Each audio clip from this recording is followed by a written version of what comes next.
Good morning, Black Twitter. It is Friday Eve. Yes, you heard that right. It's Friday Eve. Not quite Friday, but we can still appreciate it.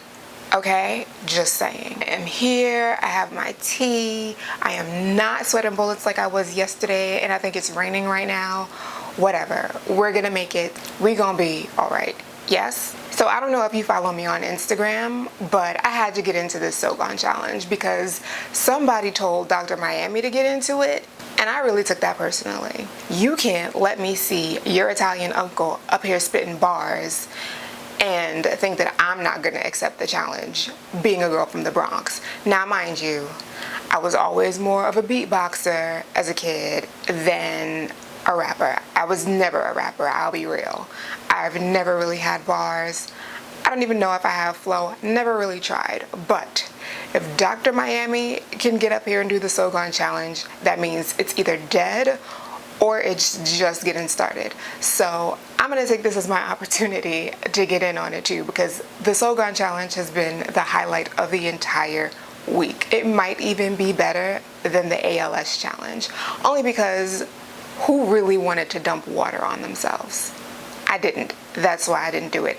Shout out to the Ice Bucket Challenge for actually getting millions of dollars to ALS. That is actually pretty dope. But I still wasn't trying to dump ice water on myself. But I will get into these bars.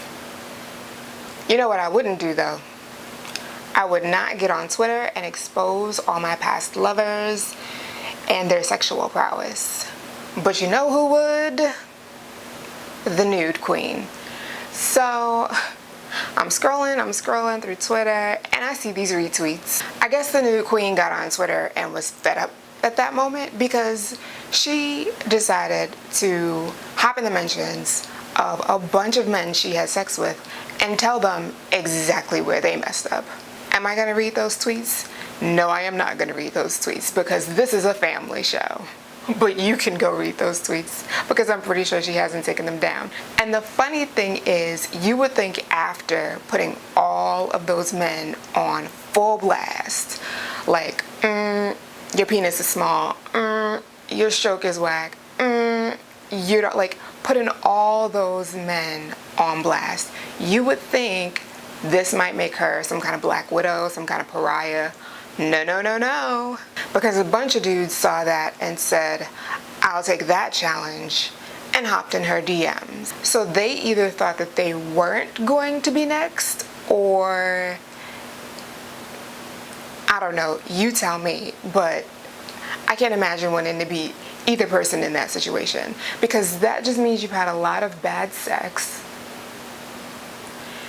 And being on the other side means you're the person who's giving a lot of bad sex. It's just bad on both sides. Have you ever exposed an ex on Twitter? You could be in the same room with me and I could have slept with everybody in the room and I would never be the one to tell you. Somebody else would have to tell you, because I would just be like, because I would just smile and wave.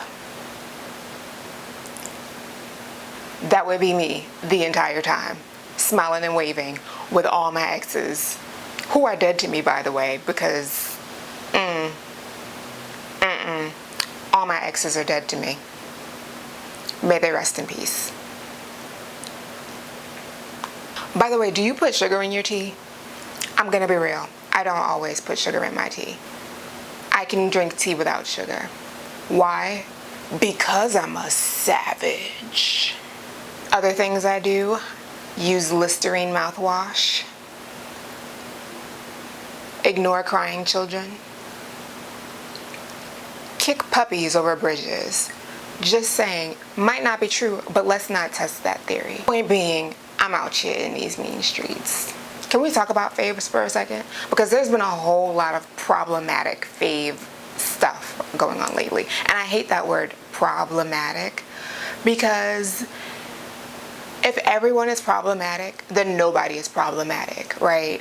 My question is, what is the point you have to get to before you want to hold somebody accountable for what makes them problematic? Because everybody's problematic ain't equal. You might be problematic because you don't tip.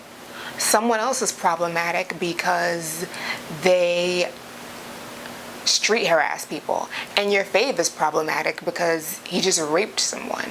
You know, like, it's not the same thing. I don't even think it's comparable. But what is your line? Some people can still listen to R. Kelly songs and not care. Where is the line for you?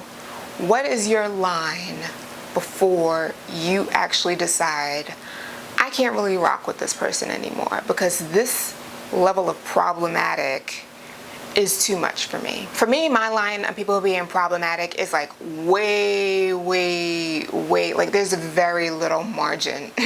There's very little margin for problematic people for me. Only because I feel like I really live through life making an effort to be a decent human being. You know, I want people to treat me like I'm valuable, like I belong here, like I'm a human, and I want to treat people the same way. So I feel like if you are on this earth making life harder for someone else, and you don't have to be, you know, because in some things, in some ways, in some cases, people just don't know. Okay, fine. You just didn't know. You learn, you move on. We've all got our journey to walk. It is what it is. But in other cases, like you know better. Or you weren't interested in finding out better. And I'm not down with it. I'm not down with you just being okay, being ain't shit.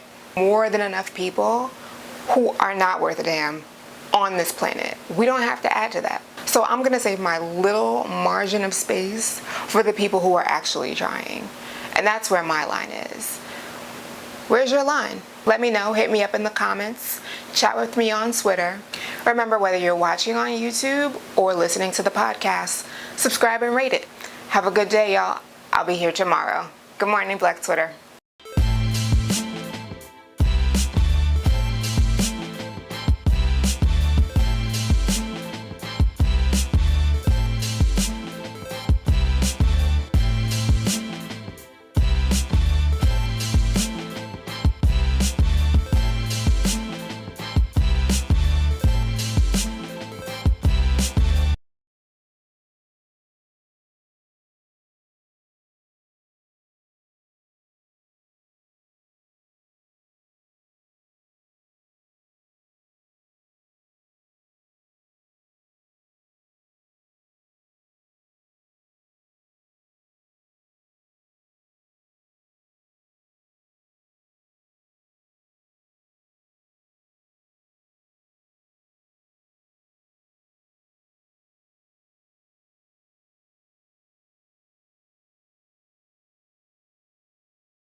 It's like